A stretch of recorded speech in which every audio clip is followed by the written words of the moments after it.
no encontramos a menudo y probablemente no encontraremos nunca más en nuestra vida. Tengo que decirme un hombre como Reutemer que por haber reconocido en sí la posibilidad para ello, lo hace todo para alcanzar el más alto rendimiento de su ser,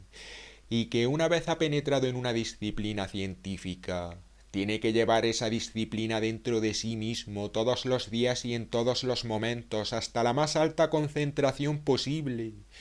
y llevarla de una forma cada vez más intensa hasta esa más alta concentración posible. De pronto no tiene otra opción que perfeccionar sus posibilidades. Todo lo demás le resulta imposible. Un hombre así no ve ya nada sin mirar ininterrumpidamente su posibilidad suprema. Y si se trata de un talento tan extraordinario para la vida y por consiguiente para las ciencias naturales como era Reutemer, esa concentración permanente y perpetua significa una pena de presidio permanente y perpetuo en ese talento extraordinario para la vida y para las ciencias naturales, porque, a partir de un momento determinado, un hombre así no puede vivir ya de otra forma que a partir de sus dotes y hacia un objetivo que al habérsele manifestado de pronto claramente se ha convertido para él en más importante que todo lo demás y en su único estímulo. De repente un hombre así no existe más que para rechazar todo lo que pueda ser un impedimento o estorbar en lo más mínimo el desarrollo y logro final de su objetivo, rechazándolo todo, sin ocuparse ya de nada que no sea útil para ese objetivo. Un hombre así sigue su camino que naturalmente se hace cada vez más solitario y más doloroso y que en cualquier caso debe ser recorrido por un hombre así solo y sin ayuda. Y eso, sin embargo, lo supo muy pronto Reutemer. De repente lo dejó atrás todo, sobre todo lo relacionado con Altensam y con el entorno de Altensam y por tanto todo su parentesco espiritual y corporal que de pronto había reconocido como el mayor impedimento para su objetivo. Renunció a lo que los otros, sus hermanos, el resto de sus parientes, no habían estado dispuestos a renunciar ni habían sido capaces de renunciar. La costumbre de las costumbres de Altensam, la costumbre del mecanismo de costumbres austríacas, la costumbre de todo lo familiar y congénito.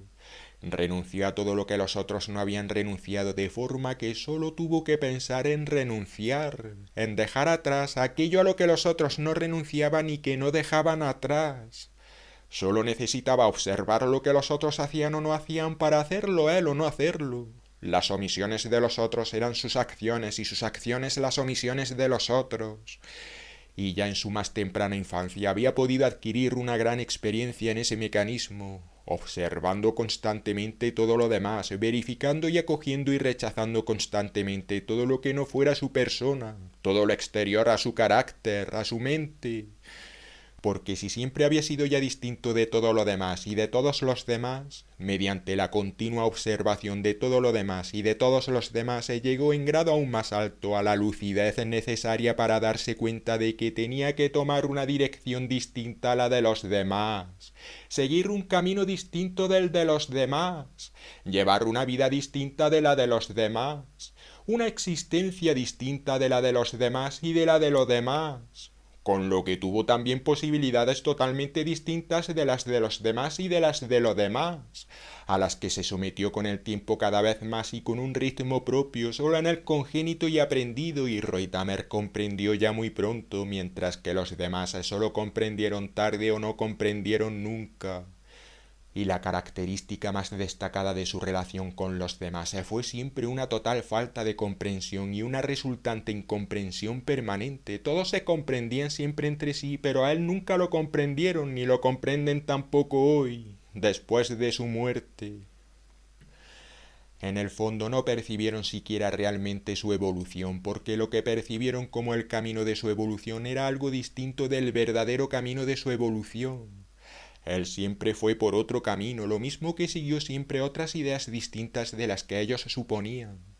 Nunca se les reveló el modo de ser de Reutemer, que se diferenciaba fundamentalmente del modo de ser de todos los demás. Lo consideraban solo desde el punto de vista de sus cabezas, es decir, de sus sentimientos, de su posibilidad de percepción, pero la evolución de Reutemer era distinta.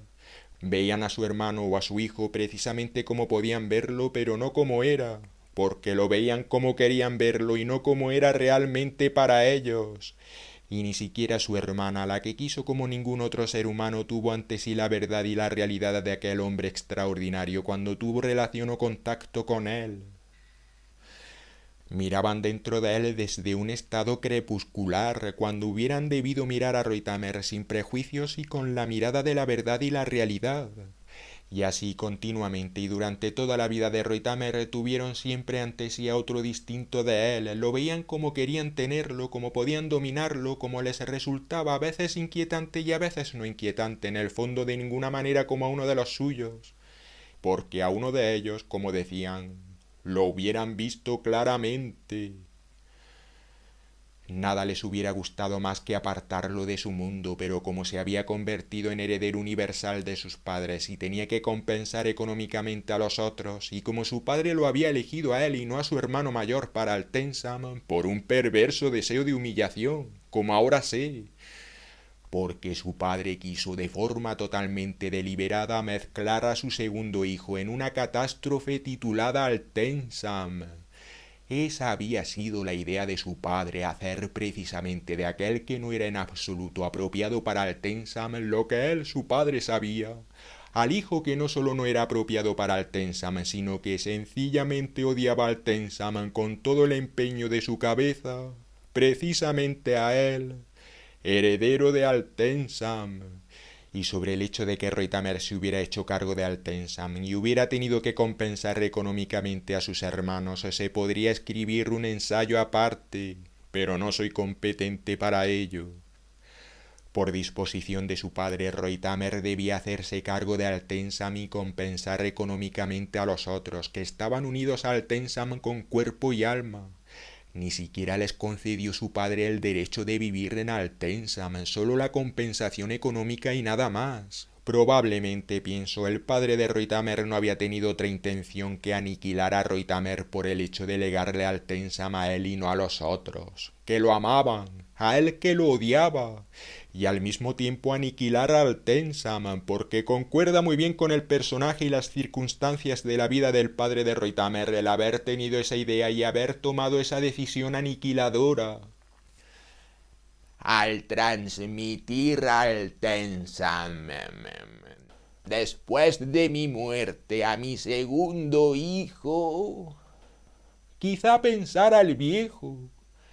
no sólo aniquilaré a mi segundo hijo, cuya aniquilación me he propuesto toda mi vida, sino que aniquilaré también al Altensam, que al fin y al cabo tengo la intención de aniquilar. Y destruiré además la vida de mis otros hijos. Porque nada concordaba mejor con la idea de aquel hombre que aniquilara su descendencia y al mismo tiempo sus orígenes, es decir, con su descendencia también Altensam. Eso lo garantizaba la disposición que legaba Altensam al segundo hijo, y realmente los hermanos de Reutemer se habían gastado el capital de compensación en el plazo más breve y carecían del más mínimo capital, dependiendo de la generosidad y de la inconsciencia de su hermano, que por su propio sentido de la verdad y de la justicia y de la consecuencia hubiera debido aniquilarlos, ya que hubiera debido echarlos de Altensam, al que estaban unidos con cuerpo y alma. Pero él siguió dándoles refugio y asilo en Altensam, les dio a todos la posibilidad de vivir y la posibilidad de existir en Altensam. Todos los ingresos de la explotación agrícola de Altensam iban a parar a los bolsillos de ellos, y esos ingresos, como correspondía a la extensión de las tierras y a la fertilidad de esas tierras, no eran escasos. En un radio muy amplio no podía encontrarse ninguna explotación agrícola de tan alto rendimiento, aunque fuera a cientos de kilómetros, y Reutemer renunció a los ingresos y hasta aceptó como administrador a un primo del que sabía que hacía causa común con sus hermanos y no con él. Si esa generosidad de Reutemer no rayaba en la tontería, es lo que él mismo, como veo, anotó una vez, pero la manera de actuar y de decidir de Reutemer había sido siempre la que le correspondía. Los hermanos no tenían nada y explotaban la tierra de su hermano, y la hermana le informaba de cuando en cuando sobre las actividades de sus hermanos, siempre dirigidas contra su hermano, que en Inglaterra enseñaba o estudiaba o estaba obsesionado por alguna idea. Durante la construcción del cono, al parecer, los hermanos estafaron a su hermano varios millones, pero Reutemer no reconoció que sabía lo que hacían. Dejó correr las cosas. Para él Altensam y para él el destino de sus hermanos en Altensam se habían vuelto hacía tiempo indiferentes. Falta de comprensión, nada más que antipatía era lo que había entre mis hermanos y yo, y nada más. Leo, como un olor a podrido he dejado atrás Altensam y mis orígenes. Aquí en la buhardilla de los Höller de Reutemer, incluso durante los periodos más agotadores de sus trabajos en el cono para su hermana, desde hacía tiempo convertidos en algo científico, sabía que unos kilómetros más lejos era estafado por sus propios hermanos, que no se ocupaban más que de gastar los recursos financieros que en el fondo pertenecían al segundo hermano, que odiaban todo lo intelectual, que despreciaban de antemano todo lo que tenía que ver con el pensamiento y que no ocultaban esa característica, sino que por el contrario la exhibían abiertamente en toda ocasión. Esos seres hermosos, Como escribe Reutemer, pero totalmente degenerados, que son mis hermanos, que no tienen otra cosa en la cabeza que la explotación de mi suelo y la explotación de todo aquello de lo que pueden aprovecharse, y que no existen más que en estúpidos detalles exteriores. Van viviendo como siempre se ha ido viviendo en Altensam, mientras yo aquí, enterrado en mi ciencia, no me permito ni las adquisiciones más necesarias. Por ejemplo, unos pantalones nuevos, porque no puedo concederme el tiempo necesario para esas adquisiciones. así Reutemer. Mis hermanos amontonan continuamente montones de nuevos trajes de moda. Se compran nuevos coches cada 2 por 3. Y también en lo demás sus acciones son absurdas y totalmente contrarias a mis ideas. Pero he renunciado a hacerles ver a mis hermanos su comportamiento, por no hablar de reprochárselo. Y en realidad, solo me permito lo más necesario, pero tampoco pido más que lo más necesario, y toda mi felicidad consiste en contentarme con lo más necesario. Porque al fin y al cabo solo hago lo que es útil para mi ciencia, que al mismo tiempo es mi pasión. Todas mis acciones pensadas y mis acciones ejecutadas, sea lo que fuere lo que declare y piense y ejecute, están subordinadas solo a mi ciencia y por tanto a mi felicidad. Así Reutemer. Y no tengo ningún derecho a juzgar a mis hermanos, porque si los juzgara, me inmiscuiría en su naturaleza, en la que no tengo ningún derecho a inmiscuirme. Tengo que decirme una y otra vez que su naturaleza es muy distinta de la mía, con lo que una y otra vez se interrumpe mi pensar en mis hermanos o en general en los otros, y se resuelve el problema surgido instantáneamente y de forma inesperada. El hecho es que Reutemer disponía de sumas de millones y de una enorme fortuna, y que, sin embargo, él mismo se contentaba con lo más necesario. Ese absurdo, naturalmente, provocaba un malentendido permanente. porque Reutemer sabía por qué se contentaba con lo más necesario, aunque tenía la propiedad de lo que se llama una enorme fortuna, porque esa enorme fortuna que le había correspondido de repente la utilizaba para su objetivo, para su ciencia, que había sido las ciencias naturales y que con la construcción del cono había llevado a su punto culminante. Consideraba como la felicidad suprema disponer precisamente de la suma que le permitía ejecutar su plan de construir el cono en el bosque de Cobenhaus. Para eso utilizó los millones de que dispuso después de la muerte de su padre y después de compensar económicamente a sus hermanos. Utilizó su herencia, aquella así llamada inmensa suma, para su experimento, en definitiva para su obra del cono, que hasta entonces nadie había podido realizar, porque nadie que posiblemente había tenido antes que él la idea de construir un cono habitable y concretamente de construir un cono como el que él había proyectado, había dispuesto de la suma necesaria para ejecutar un proyecto así, y no tenía remordimientos porque, teniendo en cuenta las sumas de miles de millones que derrochan los políticos en el mundo en la realización de maquinaciones totalmente inútiles, habida cuenta de esa enorme fortuna popular que era aniquilada diariamente por los políticos para sus fines inútiles y sin sentido, no podía menos de decirse esto, que no se da a menudo y probablemente solo se da una vez esa ocasión de realizar con una suma tan súbitamente movilizada una construcción como la que yo he realizado y que es única en el mundo, y en cualquier caso, única en el llamado mundo de la construcción. Y podía decirse a sí mismo: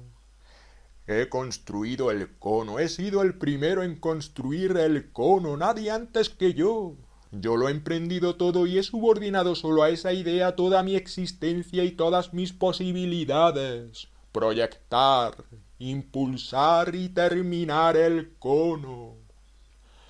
No solo he proyectado ese cono,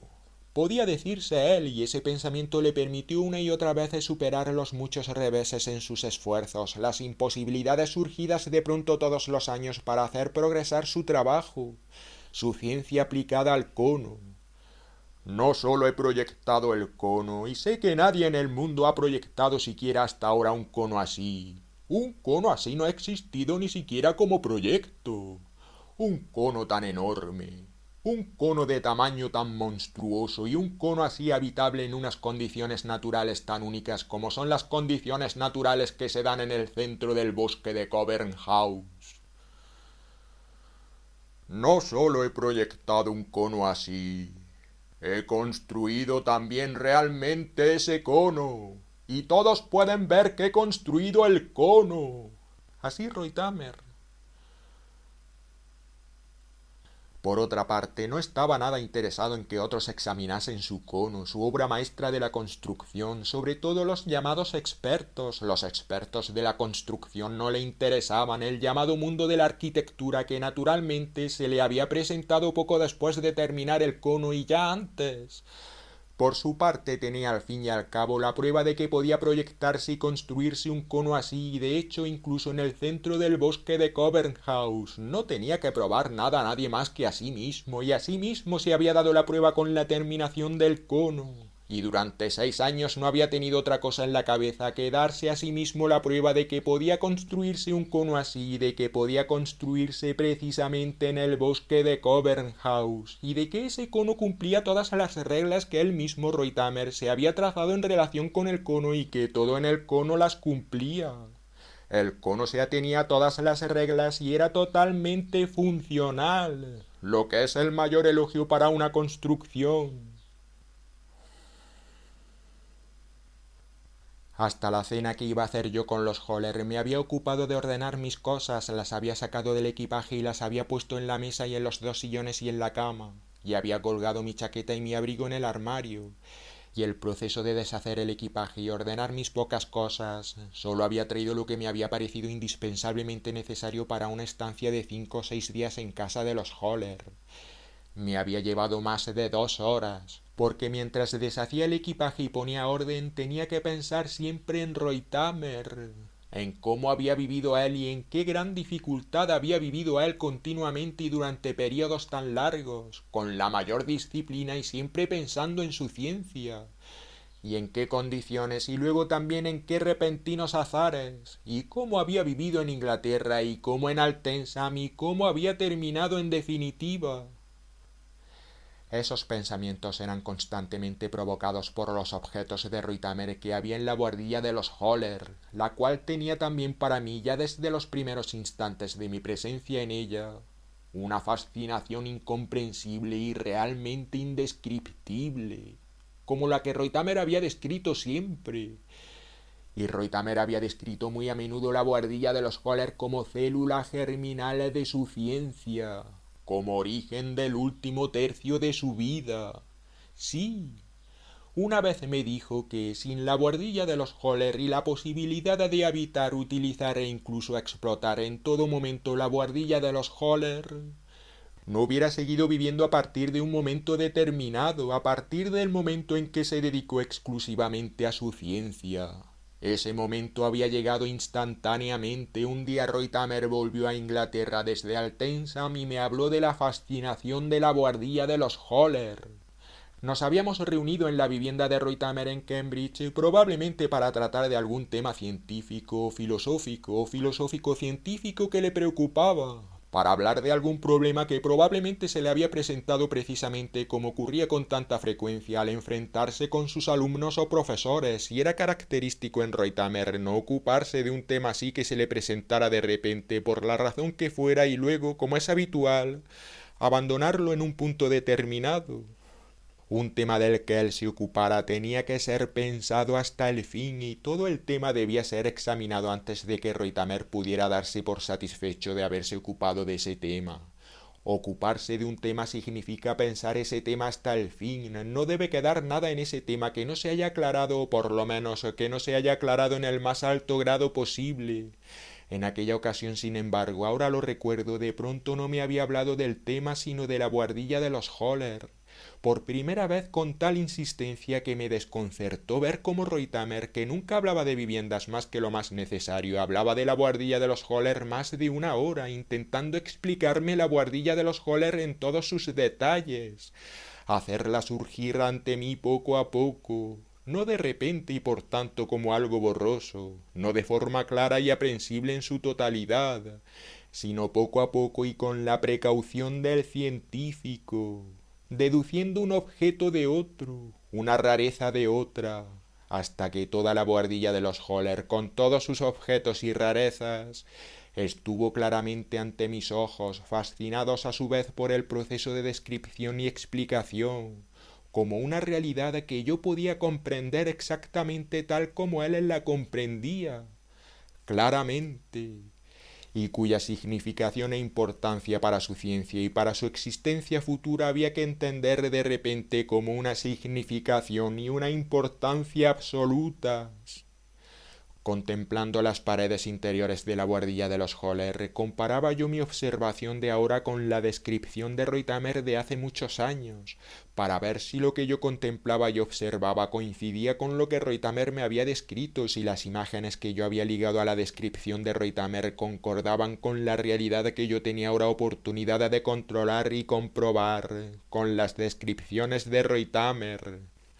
Oía por un lado a Ruytamer y contemplaba y observaba y comprobaba por otro al mismo tiempo lo que Ruytamer me había descrito entonces de la buhardilla de los Höller, todas sus paredes y finalmente el techo de la buhardilla de los Höller y su suelo, que estaba cubierto de planchas de alerce irregulares, más anchas que estrechas, y de las que las más extrañas me recordaron enseguida estructuras terrestres vistas desde el aire. Probablemente las estructuras terrestres, las estructuras de la superficie terrestre de alguna región no europea, de Asia o Sudamérica. Oía lo que Ruytamer dijo entonces como si lo dijera en aquel instante exactamente su voz, sus altos y sus bajos, con todas sus pausas en él características, las lentitudes y aceleraciones de su forma de hablar. En aquella ocasión en Inglaterra se había añadido aún la circunstancia de ser su primer descubrimiento de la buhardilla de los Höller como ideal para él. Todo en la buhardilla de los Höller era nuevo para él. Y así, en el tono que se utiliza para comunicar una novedad increíble, tan increíble como inmensa, Reutemer me describió entonces la buhardilla de los Höller, reiterando una y otra vez que en el caso de la buhardilla de los Höller se trataba quizá y probablemente, como subrayaba una y otra vez, del descubrimiento de más importancia vital para él de la segunda mitad de su existencia, en el fondo terminada por él hacía tiempo. No hablaba más que de la buhardilla de los Höller, que los dos conocíamos, por cierto, porque habíamos observado muy a menudo la construcción de los Höller en la garganta de Laurach cuando la estaban levantando, pero cuya significación repentinamente manifiesta no hubiéramos podido sospechar siquiera entonces, mientras levantaban la construcción de Höller en la garganta de Laurach, y esa significación y esa importancia las había recibido solo la buhardilla de los Höller, efectivamente, por Reutemer, para quien en su primera estancia larga en ella, de pronto, en la primera noche, durante la cual se había levantado a menudo e ido al escritorio que estaba como está ahora junto a la ventana, al escritorio que originalmente no había estado destinado en absoluto a escribir, en absoluto a estudiar, era un objeto heredado por Höller de la viuda de un ingeniero de contención de torrentes de Gmunden, que Höller, solo porque no sabía qué hacer con el escritorio, había puesto en la buhardilla de los Höller por perplejidad, porque en casa de los Höller había estado estorbando largo tiempo, lo mismo que ocurre tan a menudo y lo mismo que la mayoría de los objetos que se heredan estorban y no hacen más que estorbar. A Höller se le había ocurrido de pronto la idea de poner el escritorio, un sencillo escritorio de plancha de arce, en la buhardilla. Ese escritorio no había tenido la menor significación hasta el instante en que Reutemer, en esa primera noche pasada en la buhardilla de los Höller, se levantó y fue hacia él y se sentó. Y Reutemer me dijo que en ese escritorio y en el instante en que por primera vez se sentó al escritorio, le vino la idea de la construcción del cono. De pronto, mientras me sentaba al escritorio, tuve la idea de construir el cono para mi hermana, para su felicidad suprema, como inmediatamente había sentido. Y a partir de ese instante, la idea de construir un cono como vivienda para su hermana, para su felicidad suprema, no lo dejó ya en paz. Y allí, sentado en aquel escritorio al que nunca me había sentado antes, me juré realizar la idea de construir el cono, construirlo y hacerlo realidad completamente solo, confiado a mí mismo y solo con mi cabeza. Y esa misma noche empecé ya en el escritorio a tomar notas y a hacer bocetos relativos al cono. Y también el emplazamiento del cono, a saber, el centro del bosque de Covern House, se me ocurrió en los primeros instantes, mientras tomaba las notas y hacía los bocetos. El cono tendrá su emplazamiento en el centro del bosque de Covern House, me decía una y otra vez mientras hacía ya los primeros bocetos, tomaba las primeras notas relativas al tamaño y la altura y la profundidad y la anchura del cono. Y también sobre su estática había reflexionado al mismo tiempo, porque sobre todo me decía la construcción del cono era un problema de estática. Y me pasé toda la noche sentado a ese escritorio haciendo bocetos y tomando notas, y eran ya las 4 de la mañana cuando me di cuenta de que en el fondo estaba completamente agotado. Esos bocetos y notas, me dijo en aquella ocasión en Inglaterra durante la descripción de la buhardilla de los Höller, fueron los bocetos y notas relativas al cono a los que recurrí luego una y otra vez durante mis 6 años de trabajo en el cono. Los primeros bocetos y notas fueron los más importantes, resultaron ser una y otra vez durante la planificación y la construcción los más importantes de todos. Sobre la base y sobre la originalidad de esos bocetos y notas construí luego el cono durante esos 6 largos años. Años intensificados solo hacia ese fin, el cono. Así Reutemer. Ahora yo mismo me había instalado en la buhardilla de los Höller descrita por Reutemer y trataba de hacerme una idea clara de su interior. Oía, sentado en la cama, o a la mesa o al escritorio o en el sillón del rincón, oyendo y viniendo. Casi todo el tiempo estaba yendo y viniendo porque creía poder alcanzar, yendo y viniendo, una intensidad aún mayor de concentración en lo que contemplaba. Miraba y observaba y al mismo tiempo comprobaba y en mi deseo de esa mayor intensidad de concentración en mi objeto de observación y comprobación de la buhardilla de los Holler. Cuando empecé de repente a ir y venir muy deprisa, no me vi defraudado. Oí ahora mejor lo que Reutemer había dicho en Inglaterra, más penetrantemente. Y por eso podía comprenderlo mejor y más penetrantemente, y al mismo tiempo mi observación del interior de la buhardilla de los Holler era más aguda. Poco a poco, y obligado a ello por la cadencia de la forma de expresarse de Reutemer, oía por fin todos los significados de lo que Reutemer había dicho, lo recordaba de pronto exactamente, mientras le oía decir de nuevo en la buhardilla de los Holler lo que había dicho en Inglaterra. Todo. Y recordaba todo el significado de lo que él había expuesto, y tenía así una posibilidad ideal de compararlo. Y comprobaba cada vez más lo exactas que habían sido las descripciones de Reutemer al describírmela en Inglaterra. Tenía que haber visto la buhardilla de los Holler como si estuviera en ella mientras me la describía, porque de otro modo no hubiera sido posible una descripción tan precisa. Pero sé lo preciso que fue siempre el arte para describir de Reutemer, sin dejarse distraer ni por el menor ruido. El ruido ininterrumpido de Laurach no había sido nunca una distracción para mí, ni tampoco para Reutemer durante sus estancias en la buhardilla de los Holler. Sin el menor ruido que no fuera los ruidos del turbulento Aurach, francamente turbulento, sobre todo en la garganta del Aurach, y yo tenía la posibilidad de concentrarme totalmente en la descripción de Reutemer de entonces y en mi propia observación en este instante de la buhardilla de los Holler. Yo mismo adaptaba todo lo que había en mí a esa descripción y esa observación, y no hubiera dejado que los ruidos me estorbasen en esa concentración. Pero por fortuna, de repente y precisamente en favor de esa concentración, se había hecho en toda la casa de los Holler el mayor silencio.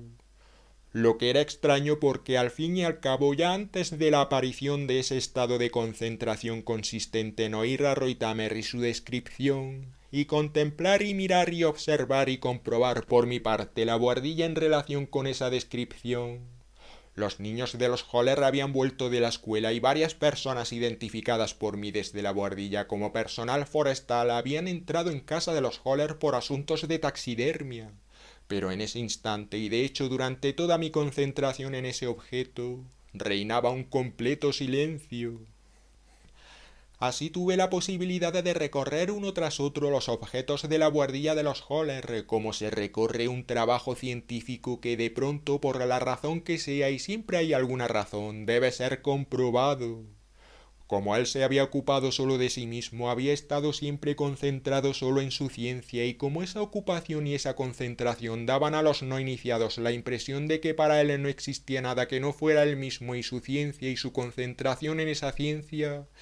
sus sólidos conocimientos, siempre sorprendentes en todas las demás esferas que no eran las suyas, resultaban desconcertantes. Así, por poner un ejemplo, tenía un conocimiento excepcional de todo lo que, al parecer, no le afectaba en nada ni tenía por qué afectarle, como por ejemplo en la esfera de la política, que debía de seguir con la mayor atención porque, de otro modo, no hubiera podido tener esos conocimientos suyos sobre política y todo lo relacionado con la política, revelados por comentarios que hacía con regularidad, y yo veía una y otra vez con qué minuciosidad estaba informado él incluso sobre los acontecimientos políticos más actuales, y era siempre capaz de aportar a una discusión esos acontecimientos políticos actuales, y a menudo no sólo los que preocupaban al mundo entero, sino los que, bajo la superficie del acontecer político mundial, lo determinaban constantemente y en medida decisiva,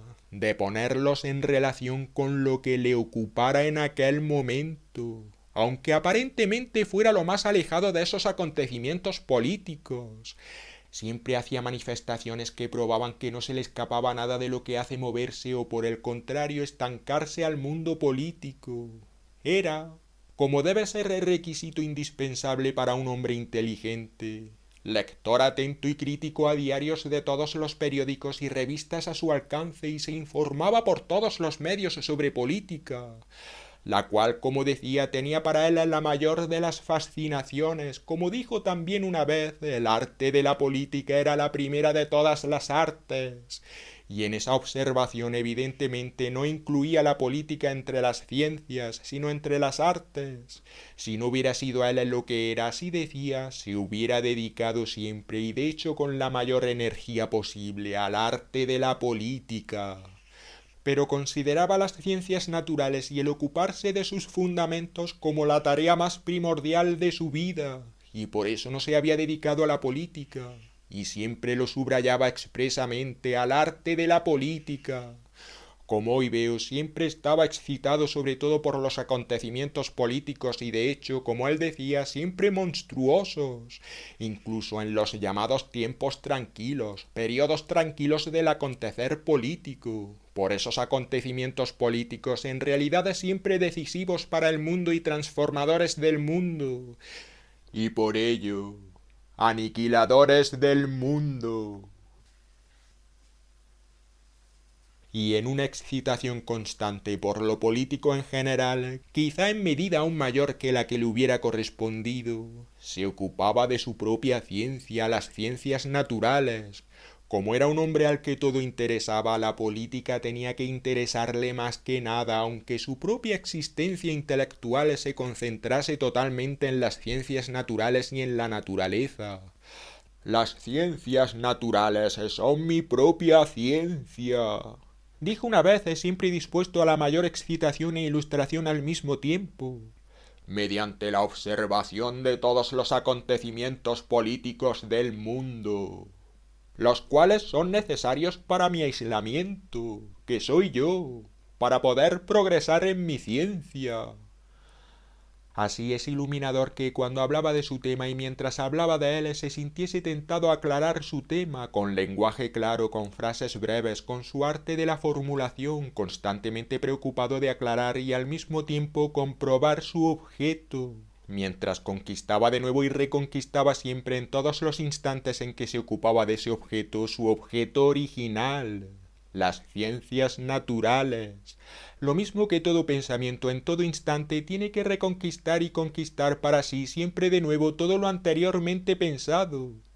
Iluminador que con esa competencia tomara en consideración siempre lo político y de hecho pusiera siempre en relación al menos con su pensamiento el acontecer político actual y asimismo la historia política. Porque el pensador no tiene que pensar solo en su propia ciencia, sino en todo lo demás, que lógicamente está siempre relacionado con su propia ciencia, lo mismo que a la inversa, en todo lo demás juntamente con su propia ciencia y por tanto en las posibilidades o imposibilidades y en las probabilidades e improbabilidades propias siempre con todas las demás.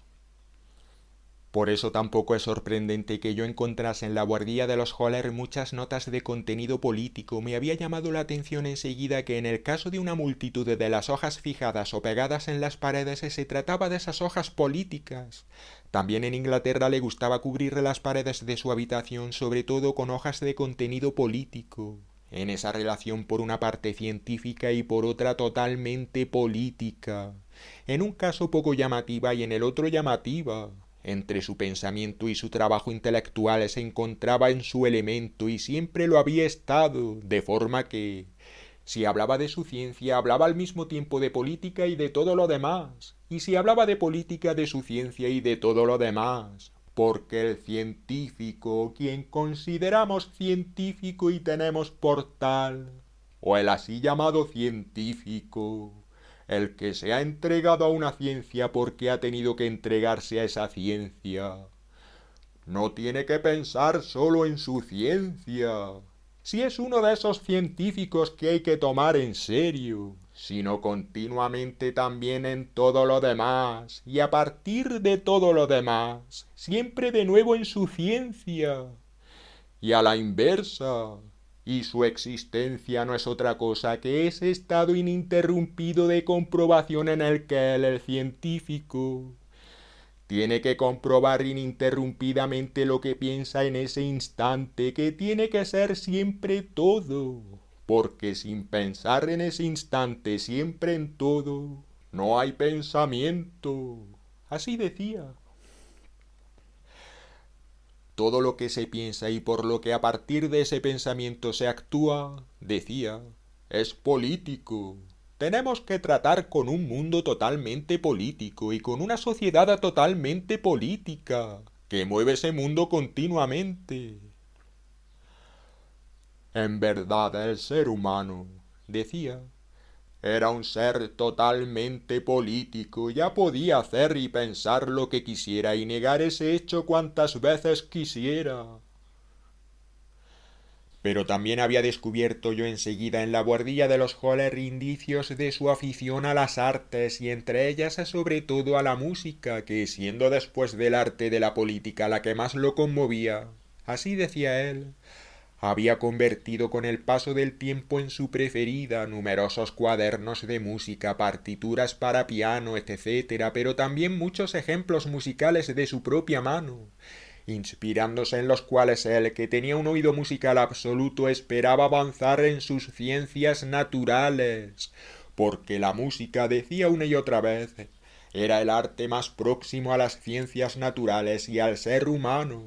La música era en el fondo matemáticas audibles, y ya por ese hecho un instrumento indispensable para el científico, en conjunto para sus fines y descubrimientos y el logro de conocimientos y reconocimientos siempre nuevos, por lo que el Reutemer, además de ocuparse de la ciencia, de las ciencias naturales y de todas las disciplinas pertenecientes a ellas,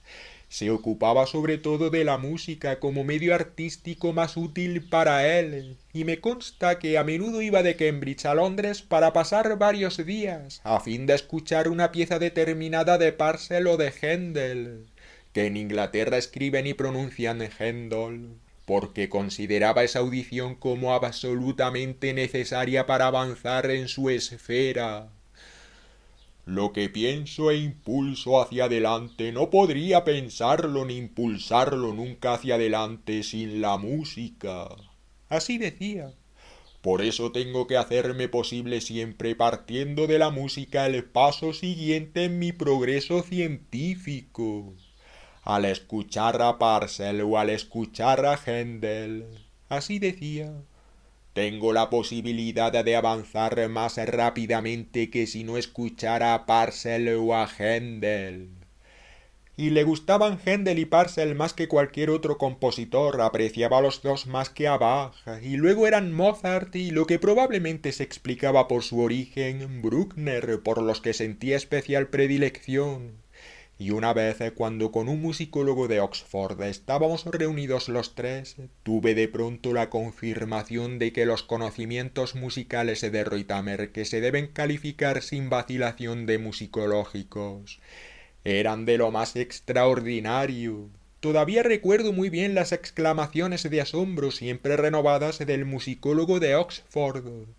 un hombre expulsado por los nazis de Viena poco antes de estallar la guerra y para mí enseguida competente en alto grado a causa de su incorruptibilidad intelectual. Una expresión de Reutemer,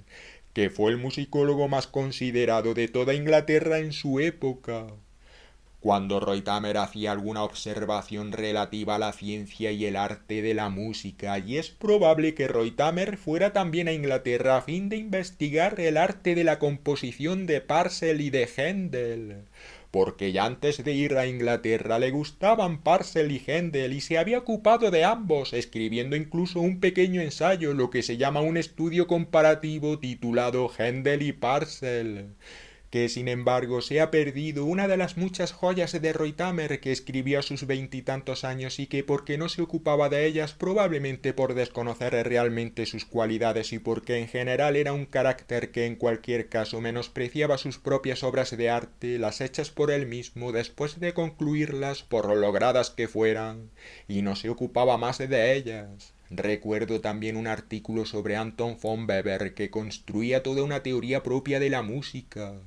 el cual se ha perdido igual que los escritos anteriormente mencionados sobre Händel y Parcel. Estudios de semanas de las teorías de Hauer y Schoenberg habían retenido siempre a Reutemer en Altensam, en su habitación del Torreón, y los que lo rodeaban se habían asombrado siempre de cómo dominaba el arte de tocar el piano, que había sido para sus estudios absolutamente necesario, porque la enseñanza musical que, como sus hermanos, había recibido en Altensam de un antiguo profesor del Sottengymnasium, esa extraordinaria escuela de humanidades de la capital, que vivía allí, enseñaba también latín a los niños y jóvenes, y se había marchado de Viena a causa de una grave enfermedad de pulmón, y por mediación de un amigo del padre de Reutemer había ido a Altensam. Había sido de lo más mediocre, porque los padres de Reutemer y por ello también el profesor llegado a Altensam no prestaban atención principal a las llamadas disciplinas de las musas, como la música, sino a las matemáticas y a las lenguas extranjeras. Pero Reutemer precisamente había sido siempre diferente de los otros, y mientras sus hermanos se destacaban en las lenguas extranjeras, incluso en las antiguas, las llamadas lenguas muertas, que a él todas ellas no le interesaban en absoluto, era el más atento de los alumnos de música y consideraba la mediocre enseñanza del profesor de Viena, que seguía estando enfermo en Altensam, pero no contagiaba a los de Altensam, ya desde un principio como iniciación en el arte que le parecía más importante, la música, como medio de avanzar en las ciencias naturales que ya de semiadulto había comenzado a abordar, porque Reutemer había comprendido ya entonces, a los 10 o 12 años, instintivamente, que la música y el conocimiento de la música eran para él condición previa para poder emprender el camino de las ciencias naturales, y por eso ya entonces había aprovechado todas las oportunidades para perfeccionarse en el conocimiento de la música, y a partir de esa sencilla enseñanza de la teoría de la música y de la práctica de la música, como era tocar el piano, había podido adquirir por sí mismo una maestría, y esa maestría no sólo había podido conservarla durante toda su vida, sino también aumentarla e intensificarla. Para él escuchar música había sido siempre sinónimo de estudiar música, y por eso cuando escuchaba música, ese proceso no sólo era un proceso que lo ponía siempre por medio de lo escuchado en un estado de exaltación, sino por el hecho de escuchar y estudiar la música al mismo tiempo en un estado de meditación. Mientras los otros escuchan música y cuando escuchan música sienten, Reutemer podía escuchar música y sentir y pensar y estudiar sus ciencias naturales. Su interés principal se orientó siempre por una parte a Parcel y Händel y Mozart y Bruckner, y por otra a la música moderna y más moderna, Hauer, Webern, Schoenberg y los compositores que los sucedieron. El comienzo del cuarteto de cuerda de Webern, escrito a mano sobre una factura, lo había fijado sobre su escritorio en la buhardilla de los Höller. Le gustaba ese comienzo y había sido siempre importante para él.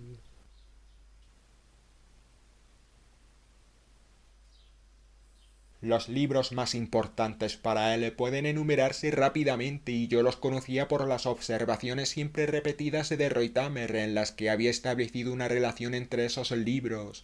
En el fondo eran siempre los mismos: Montaigne, Novalis, Hegel, Schopenhauer, Ernst Bloch, y porque quería reconocerse en ellos los escritos de Wittgenstein, que procedía de la misma región que Reutemer y había sido siempre un observador atento de la región de Reutemer. Siempre eran solo unas cuantas obras filosóficas y poéticas las que con su firma tenía siempre consigo dondequiera que se alojase y trabajase. Eran tan pocas que en todo momento podía meterlas en su saco de viaje y llevarlas consigo, pero tenían que estar constantemente al alcance de la mano. Aquí en la buhardilla de los Höller habían quedado después de su muerte, y colocadas por él mismo en el estante que había encima del escritorio, pertenecían ahora para siempre a este lugar donde había estado el verdadero cuarto de trabajo de Reutemer, su habitación de ideas y pensamientos en la que mientras vivió salvo a mí y a Holler jamás se había permitido entrar a un ser humano. De eso se había ocupado Reutemer por acuerdo secreto con Holler, de que salvo a él nadie entrase en esa habitación y en ausencia de Reutemer únicamente Holler solo. Tampoco yo. Pero yo había entrado mientras él vivía, además de Holler que, aunque solo fuera con fines de ventilación, había tenido que entrar en la buhardilla, a intervalos regulares, con la obligación de no cambiar nada en la buhardilla, de dejarlo todo como Reutemer había considerado apropiado y considerado apropiado, siempre con el máximo orden. Todo en la buhardilla de los Holler tenía en relación muy estrecha con la forma de ser de Reutemer, con sus peculiaridades y de un modo claramente explicable por la visión del mundo que le era propia, su lugar determinado e inmutable. Reutemer hubiera notado inmediatamente el más mínimo cambio en la buhardilla de los Holler al entrar de nuevo después de volver de Inglaterra o del sur del Tirol, a donde iba a menudo directamente desde Inglaterra, para visitar allí a un musicólogo muy amigo suyo que, como Reutemer subrayaba siempre, era al mismo tiempo profesor de matemáticas fundamentales en la Universidad de Trento y que, cuando no enseñaba en Trento, vivía y trabajaba en las proximidades de Rovereto, en una heredad solitaria en las alturas a más de 1000 metros, y se había entregado totalmente a su trabajo durante muchos años. Así Reutemer se había convertido a sí mismo en objeto de unos estudios del máximo interés. O bien cuando él, Reutemer, venía de Carintia, en donde se había refugiado también muchas veces porque sabía allí a una prima a la que quería, hija de un comerciante de maderas de Klagenfurt, con la que pasaba de buena gana cada 2 o 3 años 1 o 2 días, pero la mayoría de las veces Reutemer venía directamente de Inglaterra a la buhardilla de los Holler, y hubiera sido impensable que en el intervalo se hubiera cambiado algo en la buhardilla de los Holler. En eso había puesto siempre Holler la máxima atención, en que no se cambiara nada en la buhardilla de los Holler, y la mayor seguridad a ese respecto la tenía no dejando entrar a nadie en ausencia de Reutemer en la buhardilla de los Holler. Reutemer había ofrecido a Holler una suma pagadera regularmente por la utilización de la buhardilla, pero Holler había rehusado estrictamente esa suma. Consideraba una distinción que Reutemer utilizase para sus fines su buhardilla, por lo demás no utilizada en absoluto por nadie. Para él, Holler lo era la utilización, la ocupación de la buhardilla de los Holler por Reutemer, de quien hacía ya muchos años, antes de que se trasladase a la buhardilla de los Holler, había sabido con claridad que se trataba de una inteligencia extraordinaria, de una rara inteligencia situada por lo menos sobre la de todos los hombres que conocía y de una, como dice Holler, aparición genial.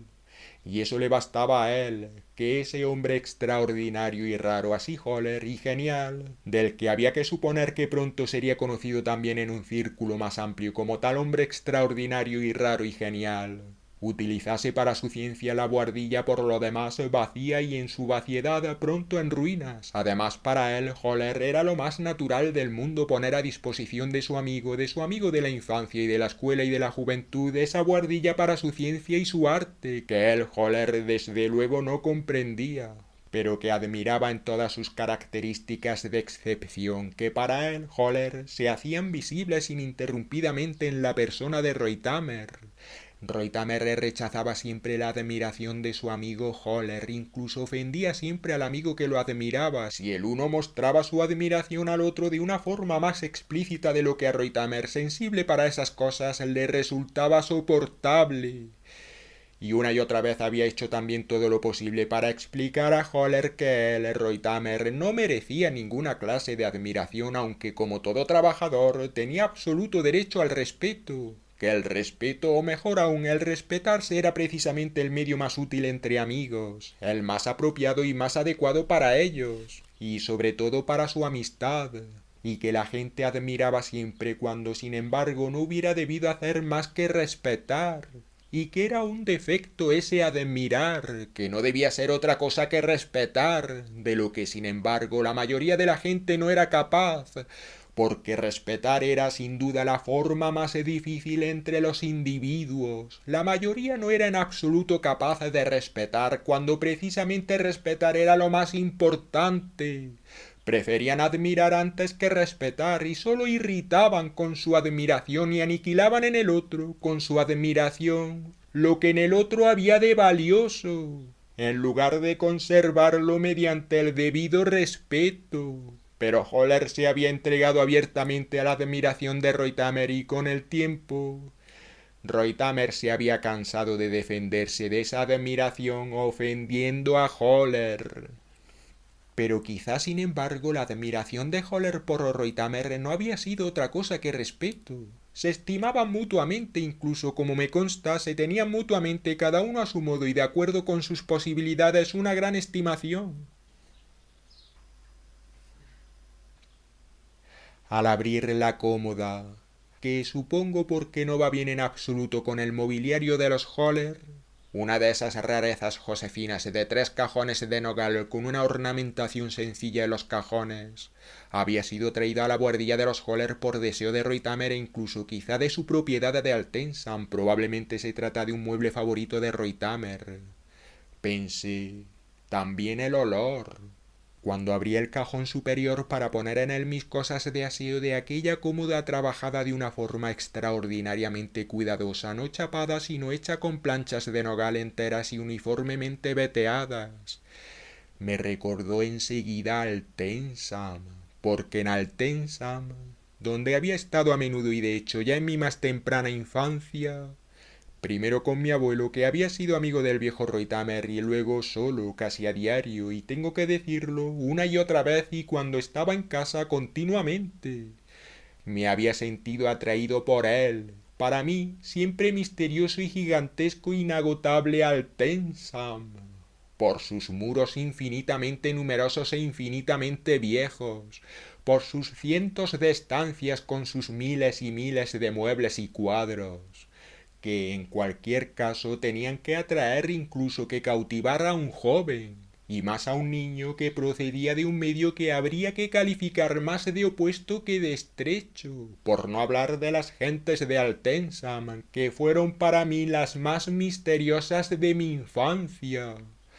Al abrir la cómoda, que como pensé de repente procedía sin duda de la gigantesca colección de muebles de Altensam, descubrí la rosa de papel amarilla que Reutemer había derribado una vez de un tiro y con la que tiene que ver lo siguiente. El día del 23º cumpleaños de Reutemer, que él, siguiendo una ocurrencia que había tenido en su habitación de Cambridge, había querido pasar conmigo en Altensam y que efectivamente después de un viaje aventurado por las gigantescas inundaciones de la costa holandesa, pasamos juntos en Altensam. Habíamos ido Reutemer y yo al festival de música que como todos los años se celebraba a principios de mayo en Stockett y habíamos pasado toda la tarde de su cumpleaños y toda la noche hasta el amanecer en el festival de música que se celebraba al aire libre. Y no nos habíamos contenido en el comer ni en el beber, nuestro doble desenfreno, debido a que anteriormente habíamos estado 4 o 5 meses totalmente encerrados en nuestros estudios. Él, Reutemer, en sus ciencias naturales y yo en mis estudios matemáticos, que nos habían tenido aislados de forma totalmente consciente y completa en nuestro Cambridge científico. Había sido máximo. Como puede imaginarse, ese festival de música nos había venido muy bien para salir de nuestro estado científico y aprovechamos enseguida y con la mejor disposición la oportunidad de distraernos radicalmente en ese festival de música y liberarnos de nuestra situación de opresión intelectual en la que, como es natural, habíamos estado realmente encerrados en un grado ya peligroso a causa de la concentración ininterrumpida en nuestros objetos intelectuales. En el festival de música no había en el fondo nada de extraordinario. Esos festivales de música son en nuestra patria siempre iguales, y el efecto de esos festivales de música es utilísimo precisamente para las gentes encadenadas un año tras otro a su trabajo, y por eso, como es natural, todos se apresuran a acudir a los 2 o 3 festivales de música del año con sus auténticas y así llamadas diversiones y distracciones. Esas representaciones se llaman festivales de música porque se diferencian de las llamadas verbenas, corrientes en el país, en las bandas de música, que tienen un enorme atractivo para la población. y en nada más. Pero los organizadores saben que contarán con una asistencia muchísimo mayor si no llaman a esas fiestas verbenas sino festivales de música, y por eso se ha generalizado el que esas representaciones, aunque no sean más que verbenas, se llamen hoy festivales de música. Todos van a esos festivales de música y esos festivales de música por regla general empiezan pronto en la tarde del sábado y terminan tarde en la mañana del domingo. En Altensam, donde habían olvidado incluso el cumpleaños de Reutemer y los hermanos de Reutemer no habían estado siquiera presentes, habíamos hecho realidad tras una corta instancia la posibilidad de ir al festival de música. Nos habíamos puesto trajes apropiados para un festival de música así y habíamos ido al festival de música. Al principio nos habíamos sentido muy interesados por la representación y vaciando rápidamente varios vasos de cerveza y de aguardiente nos habíamos puesto enseguida en el estado de animación necesario para un festival de música así. Y los dos habíamos encontrado enseguida naturalmente muchas caras conocidas, compañeros del colegio y sus hermanas o mujeres, con los que entablamos pronto las conversaciones más diversas. Pero esas conversaciones consistían en gran parte en que nosotros, Reutemer y yo, teníamos que explicar por qué nos habíamos ido un buen día a Inglaterra y qué se nos había perdido allí, por qué no nos habíamos quedado en nuestra tierra y nos habíamos convertido como ellos en lo que ellos se habían convertido. Al principio esas conversaciones, que en el fondo no eran más que preguntas que nos hacían a los dos, no nos habían resultado molestas y habíamos respondido con la mayor disposición todas esas preguntas que se nos hacían. Por ejemplo, si éramos ahora ingleses y no austríacos ya, si vivíamos en Londres o dónde si no, si nos habíamos convertido en científicos, eminencias, si pensábamos volver otra vez a nuestra patria y sobre todo una y otra vez, ¿cuánto ganábamos? Y teníamos que decir en chelines cuánto ganábamos, no en libras inglesas, porque evidentemente era demasiado difícil para ellos convertir libras inglesas en chelines austríacos. Si era verdad que en Inglaterra llovía continuamente y que allí continuamente todo estaba envuelto en nieblas, y habíamos visto alguna vez a la reina de Inglaterra y quizá la habíamos conocido alguna vez personalmente y hasta hablado con ella. Las preguntas no terminaban nunca y cada vez había más gente en el festival de música que nos hacía preguntas y cada vez teníamos que dar más respuestas. Nos siguieron preguntando y seguimos respondiendo hasta que los dos no pudimos aguantar más y nos abrimos paso finalmente entre los cientos de personas hacía tiempo borrachas hasta un puesto de tiro al blanco. Ambos nos asombramos de nosotros mismos al encontrarnos de repente ante un puesto de tiro al blanco, porque ni yo ni Reutemer habíamos estado jamás ante un puesto de tiro al blanco. Por ningún motivo, al parecer, en la vida se nos había perdido nada en un puesto de tiro al blanco. A diferencia de los hermanos de Reutemer, que habían sido excelentes tiradores, no sólo según se decía, sino según habían demostrado, y que habían participado siempre también en todos los concursos de tiro y partidas de caza, y tenían cientos y cientos de copas expuestas en sus habitaciones, como confirmación de su talento de tiradores, y eran conocidos y estimados en un amplio radio como tiradores magistrales, y en realidad como fanáticos de la caza y del tiro al blanco. A diferencia de mí y de mi amigo Reutemer, que por el contrario no solo no sabíamos tirar, sino que nunca nos habíamos imaginado saber tirar, y en el fondo despreciábamos la caza y todo lo relacionado con la caza. La odiábamos efectivamente en secreto, porque también Reutemer, como me consta, odiaba la caza. Comprendía la caza, pero la odiaba.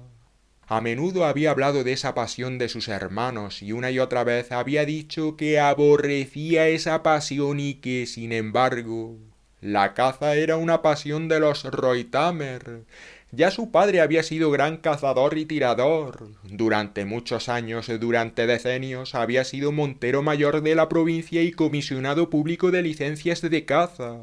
Y que ser de Altensam era sinónimo de haber nacido con afición a la caza y al tiro. Sin duda era la primera vez que ocurría en Altensam el que de pronto hubiera alguien que no solo no tenía afición a la caza, sino que despreciaba la caza y la odiaba con la mayor decisión.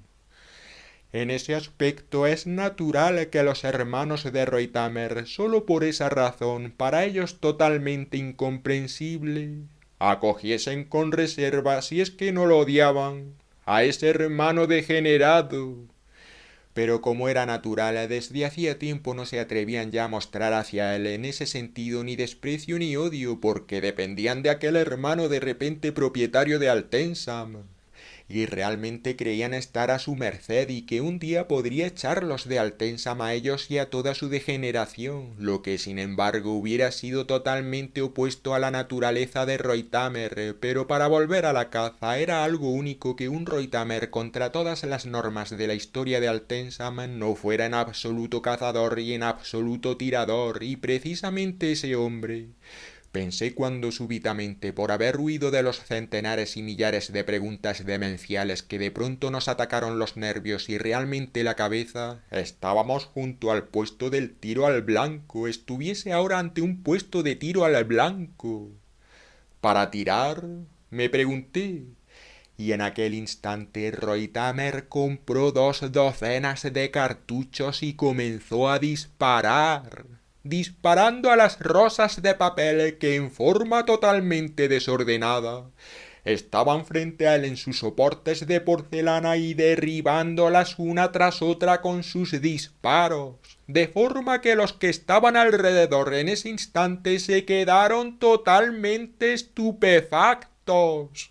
Y también la propietaria del puesto, a la que reconocí como natural del pueblo y que nos había reconocido también, se quedó estupefacta, porque desde luego ninguno de los que estaban junto al puesto había creído que Reutammer acertaría siquiera una sola rosa, y él, en el menor tiempo posible, derribó sucesivamente con sus disparos todas las rosas. Cuando la propietaria del puesto de tiro al blanco se inclinó para recoger las rosas y atadas se las puso a Reutammer en la mano, observé a los circundantes que, le gustase o no, calificaban ahora a Reutammer del mejor tirador de rosas de papel que habían encontrado nunca en un festival de música. El propio Reutammer daba la impresión de preguntarse cómo había podido, sin ningún entrenamiento en tiro, y la verdad era que una sola vez en su vida, y de hecho a los 9 años, había tenido con ayuda de su padre un fusil en las manos y disparado a rosas de papel, fracasando como es natural, de manera lamentable. ¿Cómo había podido derribar 24 rosas de papel de 24 disparos? Los circundantes, naturalmente, animaron enseguida a Reutammer a que disparase a otra serie de rosas de papel, pero él, naturalmente, no aceptó esa provocación. Agitó en el aire el ramillete de rosas por encima de su cabeza y se alejó del puesto de tiro al blanco a través de la multitud hasta una mesa en que había sitio. Yo lo seguí y vi cómo de pronto regalaba todas las rosas de papel que había derribado, las cuales, así atadas y sostenidas por él en el aire, habían sido más bonitas de ver que las rosas naturales, a una muchacha desconocida que pasó por delante y que le recordó a su hermana. Todas las rosas de papel menos una, precisamente esta amarilla que ahora, al abrir yo el cajón superior de la cómoda para meter en él mis cosas de aseo, había descubierto otra vez. ¿Cuántos años, pensé, guardó Reutammer esa rosa de papel amarilla? Quizá le recordará el festival de música de su 23º aniversario y todo lo que él relacionaba con ese festival. Yo había sacado la rosa de papel del cajón y la había sostenido contra la luz. Era indudablemente la rosa de papel que junto con otras 23 había derribado él en Stockett en el festival de música. Para mí ese festival de música, en el que luego sentados a una de las grandes mesas de tablas estuvimos hasta el amanecer en compañía de varios mozos del campo y de trabajadores de las minas de carbón que conocíamos de la infancia, era un recuerdo agradable, y recordé, de pie junto a la ventana y contemplando la buhardilla de los Joller desde la ventana, frente a la puerta, con la rosa de papel en la mano, cómo Reutammer de repente les habló a todos de su infancia en Altensam, precisamente con aquella forma de contar insistente que le era característica y que era exactamente la forma de contar de los mozos del campo de la comarca que rodea Altensam. Cómo, en realidad, Reutemer tenía mucho de los mozos del campo de alrededor de Altensam y casi nada de sus propios hermanos de Altensam. Cómo le había sido muy familiar la forma de vivir de los campesinos de alrededor de Altensam y cómo le había gustado esa forma de vivir. En el fondo se había criado entre ellos, los mozos del campo, decía una y otra vez, no en Altensam. Entre los mozos del campo y con sus familias, y realmente Reutemer había estado en su infancia más con la gente de las aldeas situadas en torno a Altensam y menos en Altensam, donde estaba su hogar. Aprovechaba todos los instantes de libertad para escapar a la coacción de Altensam, que para él no había sido mucho más que una cruel e incomprensible fortaleza correccional de sus padres, para ir a donde tenía un auténtico parentesco. En las aldeas que rodeaban Altensam y entre las gentes de esas aldeas, entre los campesinos y entre los mozos y los hombres que trabajaban en las minas de carbón que pertenecían a Altensam. Su costumbre favorita en Altensam había sido siempre después de la cena y de hecho de forma totalmente prohibida dejar Altensam y bajar a las aldeas que había bajo Altensam, a las gentes que lo comprendían, lejos de aquellos que tenían su hogar en Altensam y jamás lo comprendieron ni quisieron comprenderlo, porque allí bajo Altensam, en las casas de los campesinos y en las casas y cultivos y chozas de los trabajadores de las minas, siempre había sido bien visto y podía estar seguro de la atención de aquellas gentes sencillas y de pensamiento tan claro como incorruptible. Me escuchaban, así Reutemer, cuando decía algo e intentaban comprenderme y realmente me comprendían. Y podía contar con su ayuda cuando muy a menudo con la máxima angustia y con la mayor preocupación iba a ellos. Eran amables en su rudeza, me obsequiaban cada vez, y hubiera podido quedarme siempre con ellos tanto tiempo como hubiera querido. Y realmente ya de niño hubiera preferido quedarme con ellos para siempre, pero era absurdo pensar siquiera tal pensamiento. Si en Altensam, incluso entre mis padres y hermanos y dentro de los muros de Altensam, había sentido siempre frío, cuando bajaba a las aldeas me reconfortaba. De niño se me prohibió siempre de la forma más estricta bajar a las aldeas sin permiso, pero incluso con permiso no les gustaba que fuera a las aldeas, porque sentían que me encontraba bien en las aldeas, allá abajo. Altensam era para mí una prisión. Les había dicho a menudo. Ya de niño había tenido siempre esa idea de que Altensam no era más que una prisión. De esa prisión tenía que salir un día. Había pensado siempre, aunque me hayan condenado a cadena perpetua en la prisión de Altensam, tengo que salir, marcharme de Altensam. Porque incluso mis padres me habían parecido siempre personas que me vigilaban y castigaban, no que me defendían. Lo que hubiera debido ser unos padres, protectores de sus hijos, y en Altensam, por tanto, defensores y protectores de su hijo y de sus otros hijos. Eso nunca lo fueron mis padres, su excesiva severidad y su inflexibilidad para hacer de nosotros, los hermanos sin excepción, seres según sus ideas, que eran unas ideas absolutamente horribles, imitaciones físicas y mentales de ellos mismos. Su falsedad incesante y su crueldad ininterrumpida oscurecieron, entenebrecieron incluso nuestra infancia e hicieron de mis hermanos lo que ha sido de ellos, lo que hoy son. Imitaciones físicas y mentales de sus padres, e hicieron de mi hermana el ser más infeliz que conozco. En Altensam todo fue para mí de lo más horrible, y por eso en cualquier ocasión me escapaba de Altensam y bajaba a las aldeas, e iba a ver a los campesinos y sus familias, y a los trabajadores de las minas de carbón y sus familias cuando quería sentirme feliz, lo que en Altensam casi jamás me sentí. Así Reutemer. Altensam no fue más que un oscurecimiento en mi espíritu.